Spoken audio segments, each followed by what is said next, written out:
ಪೊಲೀಸರಿಗೆಲ್ಲ ಒಂದೇನಾಗ್ತದೆ ಅಂತಂದ್ರೆ, ಪೊಲೀಸಿಗೆ ಯಾರಾದ್ರೂ ಕಂಪ್ಲೇಂಟ್ ಕೊಡ್ಬೇಕು ಹಿಂಗಾಗಿದೆ ಅಂತ, ತಕ್ಷಣ ಅವರು ಆಕ್ಟ್ ಮಾಡ್ತಾರೆ. ನಾವು ಅದನ್ನೇ ಅವ್ರಿಗೆ ಇನ್ಸ್ಟ್ರಕ್ಷನ್ ಕೊಟ್ಟಿದ್ವಿ, ಇಮಿಡಿಯೇಟ್ ಆಗಿ ರೆಸ್ಪಾಂಡ್ ಮಾಡಬೇಕು ಅಂತೇಳಿ.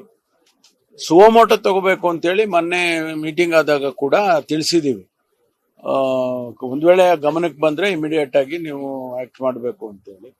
ಇವತ್ತು ಅದಕ್ಕೆ ಸಭೆ ಕರೆದಿದ್ದೀವಿ. ನಾವು ಏನೋ ಆರ್ಡಿನೆನ್ಸ್ ಮಾಡಬೇಕು ಅಂತ ತೀರ್ಮಾನ ಮಾಡಿದೀವಿ. ಇವತ್ತು ಆರ್ಡಿನೆನ್ಸ್ ಡ್ರಾಫ್ಟ್ ಬಗ್ಗೆ ಡಿಸ್ಕಷನ್ಸ್ ಮಾಡಿ ತಕ್ಷಣ ನಾವು ಅದನ್ನ ಗವರ್ನರ್ಗೆ ಕಳಿಸ್ಕೊಡ್ತೀವಿ. ಈ ಮಧ್ಯೆ ಎಲ್ಲಾ ಡಿಸಿಗಳಿಗೂ ಕೂಡ ಈಗಾಗಲೇ ಇನ್ಸ್ಟ್ರಕ್ಷನ್ಸ್ ಹೋಗಿದೆ, ಎಲ್ಲ SP ಗಳಿಗೂ ಕೂಡ ಇನ್ಸ್ಟ್ರಕ್ಷನ್ ಹೋಗಿದೆ. ಇದನ್ನ ಕಂಟ್ರೋಲ್ ಮಾಡ್ತೀವಿ, ಬಿಡೋದಿಲ್ಲ. ಈಗ ಪ್ರಾರಂಭ ಮಾಡ್ತಾ ಇದ್ದಾರೆ.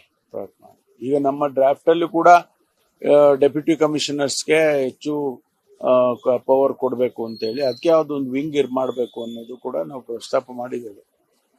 ಅದೊಂದು ತೀರ್ಮಾನ ಆದ್ಮೇಲೆ ಅದಕ್ಕೆ ಆರ್ಡಿನೆನ್ಸ್ ತರೋದು. ಸೆಷನ್ ವರೆಗೂ ವೈಟ್ ಮಾಡೋದು ಬೇಡ.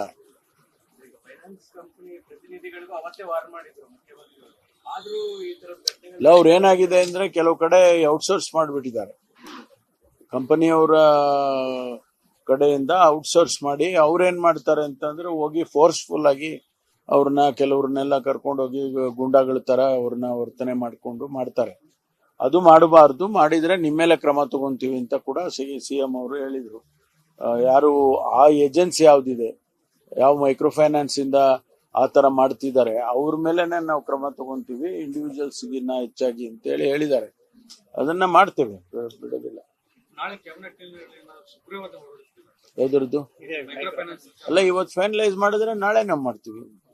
ಇವತ್ತು ನಾವು ಅದಕ್ಕೆ ಮೀಟಿಂಗ್ ಕರೆದ್ರೆ HK ಪಾಟೀಲ್ರು ಲಾ ಮಿನಿಸ್ಟರ್ಗೆ, ಅವ್ರಿಗೆ ಲಾ ಮಿನಿಸ್ಟ್ರು, ರೆವಿನ್ಯೂ ಮಿನಿಸ್ಟ್ರು, ಲಾ ಮಿನಿಸ್ಟ್ರು, ಹೋಮ್ ಮಿನಿಸ್ಟ್ರು 3 ಜನ ಇವತ್ತು ಫೈನಲೈಸ್ ಮಾಡ್ತೀವಿ. ಮಾಡಿದ್ಮೇಲೆ ನಾಳೆನೆ ಕ್ಯಾಬಿನೆಟ್ ತಂದು ಫೈನಲೈಸ್ ಮಾಡೋದಕ್ಕೂ ಸಾಧ್ಯತೆ. ಕೇಳ್ತಾ ಇದ್ದೀವಿ ನಾವು, ನಮ್ಮ ಅಹವಾಲು ಹೇಳ್ಬೇಕಲ್ಲ.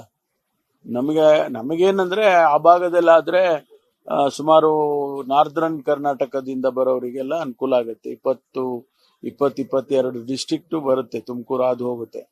ಆ ಭಾಗದಲ್ಲಾದ್ರೆ ಬೇಗ ಅವರಿಗೆ ಅನುಕೂಲ ಆಗುತ್ತೆ. ಆಮೇಲೆ ಕನೆಕ್ಟಿವಿಟಿ ಕೂಡ ಈಗಿರುವ ಏರ್ಪೋರ್ಟ್, ಇಂಟರ್ನ್ಯಾಷನಲ್ ಏರ್ಪೋರ್ಟಿಗೂ ಕನೆಕ್ಟ್ ಮಾಡ್ಕೋಬಹುದು ಅಂತ ಅವರು ಟೆಕ್ನಿಕಲಿ ಏನ್ ಮಾಡ್ತಾರೆ ನೋಡ್ಬೇಕು.